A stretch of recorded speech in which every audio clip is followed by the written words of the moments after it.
Selamat Natal Selatan. Selamat Ibu. maaf, aduh. Ini tadi Sokong Ajel. Ya, semua. ada Sokong Ajel. Terus itu geng joget yang di Oh, iya. Aduh, sambil nunggu, nah itu geng joget. coba tadi saya ikutan. Oke, Pok, sehat? Tadi tuh juga. Itu, Pok. Langsung aja. Saya baru. Yes. Assalamualaikum warahmatullahi wabarakatuh. Shalom, Om Swastiastu, Sukihoto Nama Budaya, Waito Tuncian, salam sejahtera bagi kita semua. Yang saya hormati Bapak Mardiono. Siap Bapak, terima kasih. Dan juga Pak Dudi. Satu lagi, siap Pak Dudi. Pak Hendy. Di jalan, oke siap. Dan juga Pak RW 02 Pak Denny. Oh siap. Luar biasa Pak RW udah lagi pasang lampu. Dan juga tentunya tokoh-tokoh masyarakat yang hadir di sini, Bapak Mamat Burhanuddin, Bapak Sobirin Purwanto, oh, panjangnya itu rupanya. Saya tahunya beda. Dan juga Bapak William. Terima kasih Bapak Ibu sekalian yang saya hormati dan saya banggakan. Terima kasih atas kehadirannya pada sore hari ini, memberikan waktu bagi saya untuk bisa bertatap muka dengan ibu-ibu dan bapak-bapak sekalian. Mungkin pertama-tama izinkan saya untuk mengucapkan mohon maaf yang sebesar-besarnya, tetapi tadi pagi ada acara yang tidak terjadwalkan, tetapi sangat penting untuk dihadiri dan memang permintaan tersebut masuk langsung dari Bapak Muhammadnya sendiri, calon wali kota saya, jadi tidak mungkin saya tolak juga. Jadi mohon maaf sekali atas keterlambatan sehingga semuanya agak tergeser gitu ya. Jadi terima kasih sekali lagi atas waktu yang diberikan pada saya. Izinkan saya untuk memperkenalkan diri terlebih dahulu Bapak Ibu sekalian. Saya Rahayu Saraswati Joyo Hadikusumo yang dalam hal ini diberikan amanah dan mandat dari 9 partai politik untuk maju sebagai calon wakil wali kota Tangerang Selatan mendampingi Babe Haji Muhammad yang maju sebagai calon wali kota Tangerang Selatan. Kami hadir Bapak Ibu untuk membawa semangat perubahan, karena walaupun sudah sangat baik apa yang sudah dibangun selama ini, tetapi tentunya masih banyak PR yang harus kita lakukan, yang harus kita hadirkan, yang harus kita perbaiki. Salah satunya kita juga bicara keberagaman dari Tansel untuk semua. Tidak. Dan juga pasti tadi sudah dijelaskan Tansel seperti apa yang mau kami hadirkan. Ini semua dengan program-program yang sudah kami laporkan, sudah kami ajukan ke KPUD Bapak Ibu sekalian. Nanti kalau mau lengkapnya itu bisa sampai besok saya bicaranya. Jadi singkat-singkatnya saja saya ambil highlight-highlightnya. Saya garis bawahi beberapa program unggulan dari Muhammad Saraswati.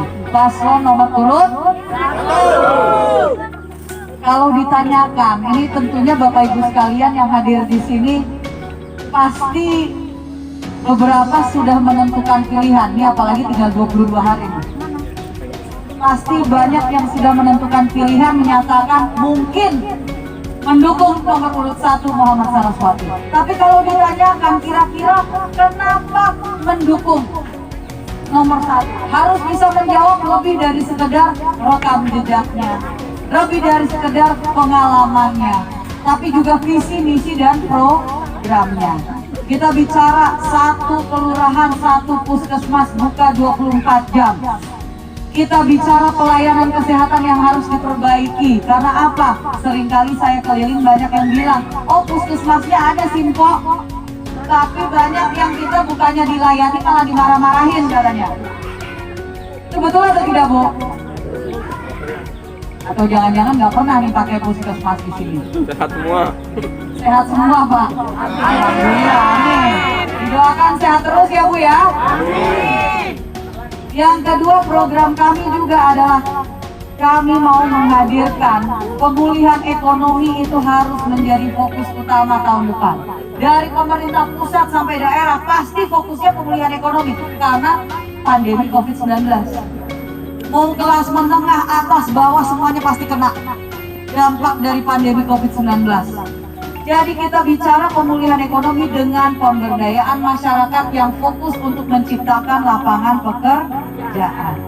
Supaya angka penganggurannya diperkecil, tapi juga apa? Kita akan fokus pada beberapa bidang, utamanya salah satunya adalah ketahanan pangan. Jadi kita juga ada program, nah ini terutama untuk pengurus-pengurus RT dan RW, bapak-bapak sekalian, kami ada program bantuan atau insentif 100 juta rupiah per RW per tahun, 1 juta rupiah per RT per bulan. Tapi ini bukan buat pengurusnya, Pak. Mohon dicatat. Pengurusnya beda. Catat, bukan untuk pengurusnya. Ini untuk membangun 3 hal. Yang pertama, infrastruktur. Ya. Supaya apa? Jangan sampai infrastruktur itu jadi komoditas politik tiap berapa tahun ada pemilu. Siapa yang ngaspal dia yang dipilih gitu. Capek deh. Ya kasihan juga kita dengan para anggota dewannya. Cuma ada 50 padahal ada 3.000-an RT. Numpuk terus tiap tahun itu yang namanya proposal. Jadi kan bisa untuk infrastruktur yang pertama, Pak. Yang kedua kita bicara pengolahan limbah.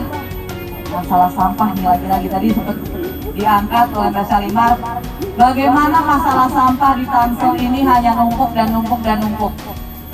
Jadi polusi dan jadi apa yang kita sampaikan ke generasi kita berikutnya.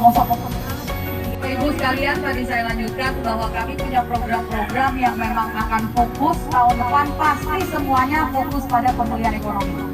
Artinya kita fokus untuk menciptakan lapangan pekerjaan. Itu akan dilakukan 5 tahap, Pak. Yang pertama kita bicara pendataan.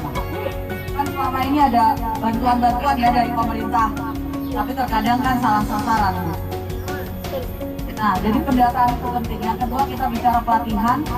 Pelatihannya latihan literasi finansial, bagaimana misalnya emak-emak yang mau buka home industry, ya kan, usaha di rumah, bagaimana untuk mengelola keuangannya, bagaimana untuk melakukan digital marketing, dan seterusnya. Akses pada permodalan, setelah itu pendampingan untuk mendapatkan sertifikasi halal, sertifikasi BPOM, untuk mendapatkan hak cipta, hak paten, ya kan, branding. Bagaimana untuk produk-produk yang mungkin mau ekspor. Karena ini luar biasa, ada banyak pengusaha-pengusaha muda yang mendukung kami. Salah satunya itu foundernya komunitas bisa ekspor, usianya 20-an. Tapi mereka sudah bisa ekspor 1 lidi ke Afrika, omsetnya miliaran, bukan jutaan lagi. Itu kekuatan muda kita. Yang ada di Tangsel, itu di Tangsel. Foundernya itu di Tangsel. Dan kita akan memberikan pelatihan-pelatihan ini untuk masyarakat, terutama kekuatan-kekuatan muda kita. Melalui di setiap kecamatan nanti ada sentra-sentranya. Jadi itu bisa jadi sentra UMKM, jadi tempat di mana mereka saling berbagi ilmu, saling membekali satu sama lain, pelatihan.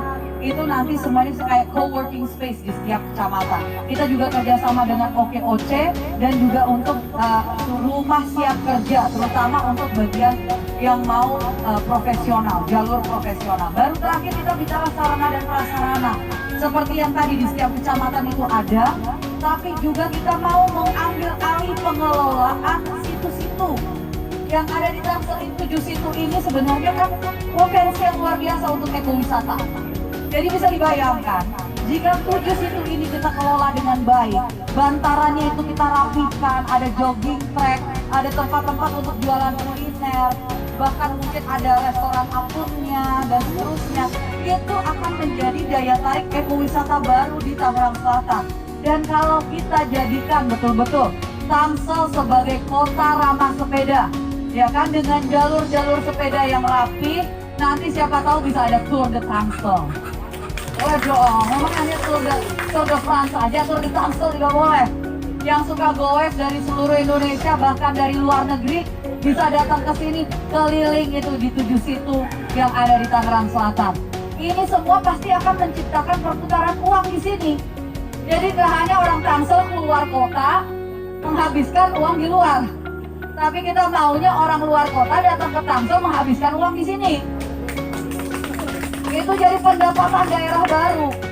Nah itu akan kita kembangkan sesuai juga dengan kalau kita bicara elok kotanya. Kita juga pasti mau tempat-tempat ini ya pada saat orang datang dari luar itu elok dilihatnya, nggak sampah bertaburan di mana-mana. Tiap kali goes kayaknya pasti ada aja yang bakar sampah. Ampun. Karena apa? Memang masalah sampah ini tidak diatasi dengan baik. Bayangkan dengan 54 kelurahan yang ada, kita hanya punya 40 armada. Dan 150 tenaga kebersihan dibandingkan dengan kota Tangerang, tenaga kebersihannya 600-an loh Pak. Jadi kita harus kembangkan, perbanyak tenaga kebersihan. Artinya apa? Lapangan pekerjaan.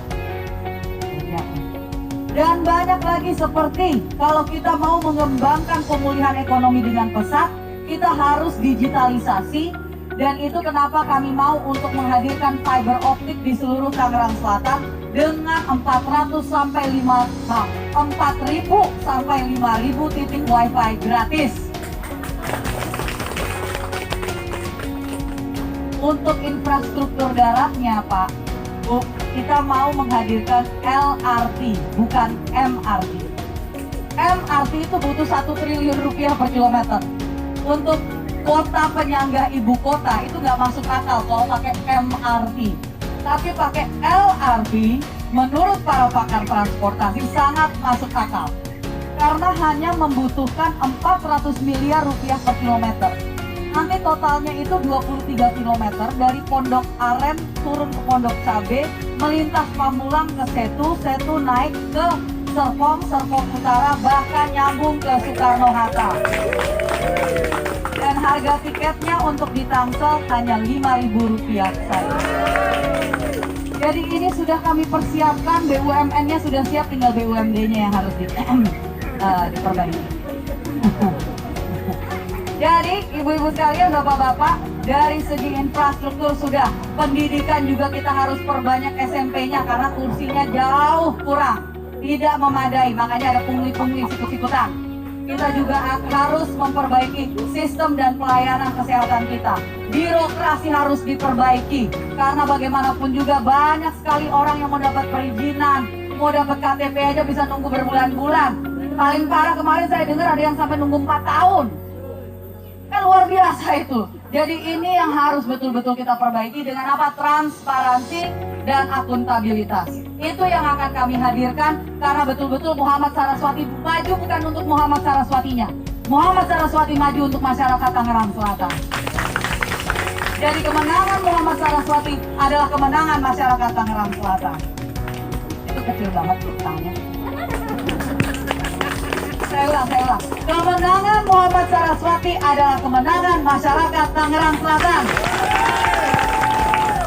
Baik, jadi itu mungkin yang bisa saya sampaikan. Banyak sebenarnya programnya Bapak Ibu sekalian, mohon maaf karena keterbatasan waktu tidak bisa saya jabarkan satu persatu, bisa sampai besok.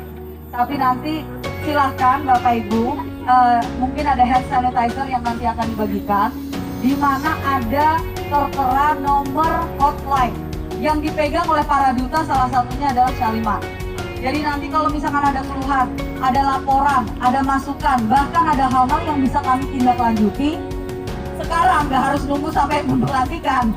Karena apa? Karena kami didukung 23 kursi sekali lagi, ya kan? 23 wakil rakyat itu sudah bisa memperjuangkan aspirasi masyarakat bahkan dari sekarang. Jadi silahkan nanti untuk bisa menghubungi. Mohon maaf karena keterbatasan waktu mungkin tidak bisa kita buka sesi tanya jawab, tapi nanti bisa dilanjutkan dengan Mbak Syalimar masih ada di sini. Beliau menguasai program-program kami. Kalau ada pertanyaan bisa langsung tanyakan ke beliau dan juga bisa ke hotline kami. Gotong royongnya itu Bapak Ibu sekalian, kami berharap ke depannya nanti komunikasinya itu rutin. Jadi setiap 1-2 minggu itu nanti silahkan kita akan adakan semacam town hall meeting ya, rapat balai kota, musrembang gitu, ketemu dengan RT, RW per kelurahan, nanti lewat virtual kan bisa, supaya ada hubungan langsung komunikasi antara masyarakat dengan pemimpin daerahnya. Jadi ini yang akan kami lakukan. Siap. Oke, mungkin itu yang bisa saya sampaikan Bapak Ibu sekalian. Terima kasih sekali lagi atas waktunya. Saya serahkan ke Bapak. Silahkan Pak. Terima kasih. Wassalamualaikum warahmatullahi wabarakatuh.